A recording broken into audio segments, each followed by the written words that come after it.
Baik, ini adalah video tutorial untuk membuat basis data ya. Basis data yang DDL, Data Definition Language. Nah, ini langkah-langkahnya akan Bapak jelaskan. Tolong dilihat dengan seksama.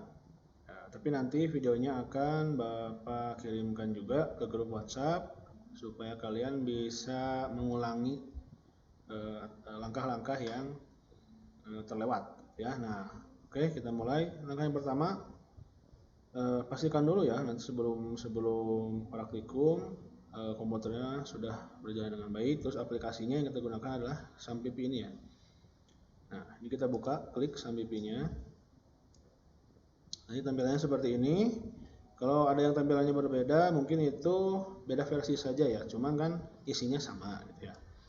Nah, untuk basis data kita pilih yang MySQL ya, nomor 2 ya. Kita klik Start sampai MySQL-nya berwarna hijau. Nah, kalau sudah ini di close saja, tidak masalah.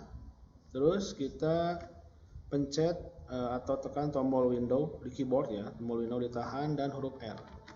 Nah, untuk menampilkan menu run. Nah, run ini kenapa harus ditampilkan? Karena kita akan menggunakan CMD atau command prompt untuk membuat basis data. Setelah itu kita tulis CMD seperti ini. Terus kita tekan OK. Nah, ini tampilannya ya. Nah, tampilannya seperti ini. Akan Bapak besarkan dulu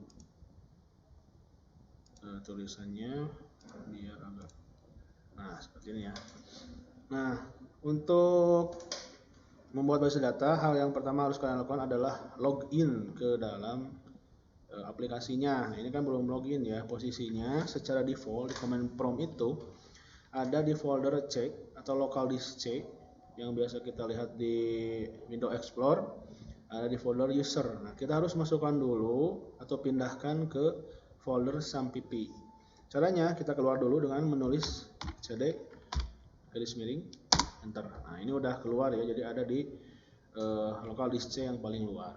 Setelah itu kita tulis cd lagi spasi SAMPP garis miring MySQL garis miring bin. Nah, ini ya, awas ya, ada jangan sampai typo penulisannya. Setelah itu enter. Nah, ini kan udah masuk ya, ini sudah ada di dalam folder SAM, MySQL dan bin. Setelah itu kita tuliskan usernya, user untuk MySQL-nya yaitu MySQL spasi strip u spasi root spasi strip p. Nah, setelah itu kita enter lagi. Nah, ini minta password ya, dan passwordnya nggak ada, jadi di enter sekali lagi, jangan diisi apa-apa. Enter lagi. Nah, ini tandanya udah login. Tadinya kan dari C.2 user ya, folder user. Kalau udah login dia jadi MariaDB ya. Ada juga kalau berbeda versi SAMPP-nya, dia di sininya bisa jadi MySQL ya. Jadi kalau di sini MariaDB atau MySQL itu berarti sudah login ya. Mau yang manapun nggak masalah. Nah, yang selanjutnya kita sudah bisa membuat basis data. Nah, langkah yang pertama yang harus kita buat yaitu adalah membuat basis datanya dulu dengan nama basis data yang sudah kalian dapat di pertemuan kedua sebelumnya ya. Itu kan ada kerja kelompok untuk merancang basis data dan juga tabel-tabel beserta atributnya per kelompok dengan judul masing-masing ya. Nah, itu kan udah dibuat di pertemuan sebelumnya. Nah, sekarang kita praktekkan tabel-tabel dan basis data yang sudah kalian buat di pertemuan sebelumnya itu di pertemuan kali ini. Oke, langkah yang pertama di sini akan Bapak contohkan untuk membuat database sekolah ya. Ini sesuai dengan tugas di pertemuan pertama ya, membuat database sekolah. Yang harus kalian lakukan adalah menulis create. Create itu artinya kan buat spasi database itu ya, spasi lagi. Nah, nama database-nya apa? Nah, kalian tuliskan sesuai dengan judul kelompok kalian masing-masing. Sehingga Bapak contohkan dengan sekolah. Itu ya, boleh diakhiri dengan nama atau kelompoknya. Kalau ini kelompok ya, kelompok 1, kelompok 2 dan seterusnya. Setelah itu titik koma. Nah, di sini ada yang perlu kalian perhatikan, jangan menggunakan spasi ya. Jadi sini misalkan seperti ini jangan. Jadi gunakan underscore atau disambung atau pakai titik juga bisa. Ya, karena kalau menggunakan spasi nanti begitu disinkronkan dengan aplikasi seperti web gitu ya, ini bisa terjadi error di aplikasinya. Oke, kalau ini sudah, kita tekan enter. Nah, ini tandanya query OK ya, berarti aplikasi atau database-nya ini sudah terbentuk gitu dengan tanda query OK. Kita bisa cek dengan menuliskan show databases gitu ya, titik koma, jangan lupa. Ini pakai S ya belakang, kalau yang atas kan create database, kalau yang show ini pakai S belakang, jadi databases. Kita enter saja. Nah, ini banyak sekali ya. Oke, kita cari yang namanya sekolah Sony. Ini contoh ya. Nah, ini dia ya. Sudah ada. Oke, nah setelah itu kan ini banyak nih database-nya. Kita harus memilih salah satu database-nya. Ya, kita pilih database yang tadi kita buat. Caranya yaitu dengan menuliskan use spasi nama database-nya. Gitu ya. Nah, seperti itu. Ini kan nama database yang tadi di sini kita buat ya. Tulis use. Nah, gitu. Gampang kan? Enter. Nah, tulisannya database change. Database sudah terpilih ya. Nah, kalau sudah seperti ini, langkah selanjutnya kita membuat tabel. Database itu kan untuk wadah tabelnya ya. Nah, sekarang kita buat tabelnya. Nah, tabelnya nanti kalian tinggal menuliskan aja tabel yang sudah kalian analisis dan rancang di pertemuan sebelumnya. Nah, di sini Bapak akan mencontohkan satu tabel, yaitu kalau database sekolah ini kita buat tabel siswa aja ya. Tulis create lagi, sama ya, create. Cuman kalau database itu tulisnya create database. Kalau tabel tulisnya create tabel. Awas ya, jangan tabel, tapi tablet nulisnya. Bahasa Inggris. Spasi nama tabelnya siswa. Spasi kurung buka. Kita tuliskan atribut yang pertama. Atribut yang pertama yang menunjukkan atribut primary key atau atribut atau data yang tidak bisa diduplikasi, atau satu informasi satu data lah gitu. Atau di sini satu tabel siswa, berarti satu data siswa itu dia hanya punya satu, seluruh siswa se-Indonesia. Apa itu ya? Berarti namanya NISN ya.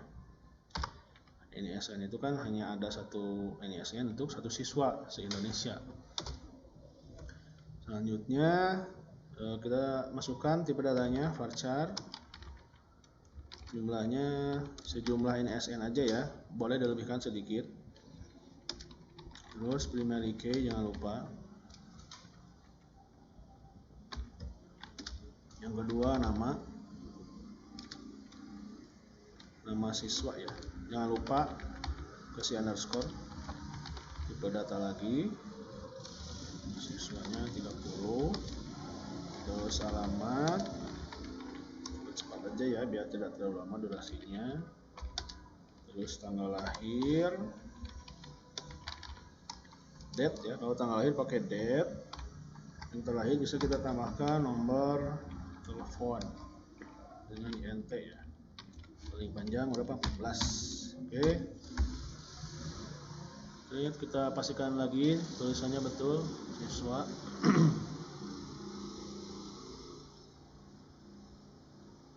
Oke, udah ya rasanya.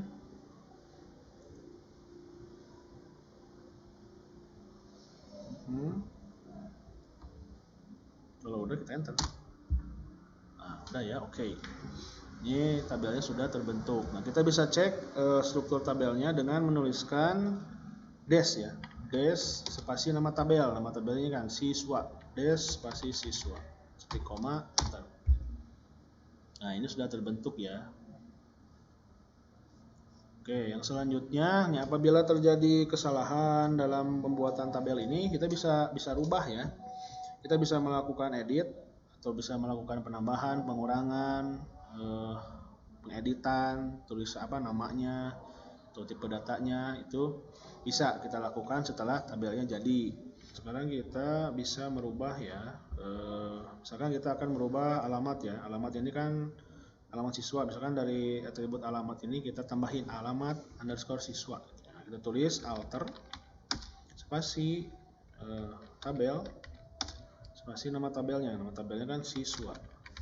Nah, kita spasi lagi change, itu kan nanti rubah ya, rubah. Nah, kita tulis alamat sini, alamat spasi kita ganti dengan atribut yang baru, alamat underscore siswa. Jangan lupa tipe datanya samakan saja ya. Nah, gitu. Kita bisa cek dengan dash lagi ya, dash siswa. Nah, ini sudah berubah, tadinya kan alamat, sekarang jadi alamat siswa. Oke, yang selanjutnya kita coba merubah atau mengganti nama tabelnya. Jadi tadinya tabel siswa kita rubah misalkan menjadi murid ya. Nah, sama scriptnya masih menggunakan alter spasi tabel spasi nama tabel spasi rename. Nah, rename itu berarti kan ganti ya, mengganti nama, rename mengganti dengan yang baru, misalkan murid. Nah, gitu ya. Oke, kita coba dengan dash. Nah, ini kalau mau membuka script atau memori sebelumnya, kalian pencet aja arah atas atau bawah di keyboard ya. Nah, alter siswa atau dash siswa, ini coba enter. Nah, dia error ya, tabel sekolah sudah tidak ada katanya, kata komputernya. Bagaimana kalau kita ganti dengan sorry. Nah, kalau kita ganti dengan murid, nah dia sama ya. Jadi murid tadinya siswa jadi murid gitu kan, dengan isi yang sama, NSN sama ya semuanya.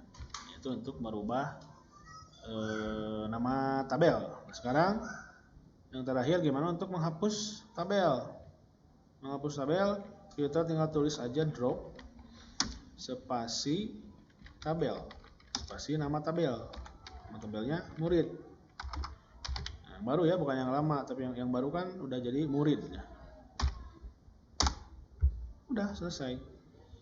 Untuk ngeceknya gimana? Kalau misalkan mau mengecek tabelnya itu ada apa aja, kita bisa tulis show tables ya. Nah, kalau di atas tadi kan kita untuk menampilkan database ya, nama database-nya apa aja dengan show database. Kalau tabel yang ada di database yang sudah kita pilih, kita tulis show tables gitu ya. Enter dan empty ya. Bagaimana kalau kita isi lagi dengan database yang tadi? Nah, ini ya. Kita enter lagi. Oke. Kita dash lagi.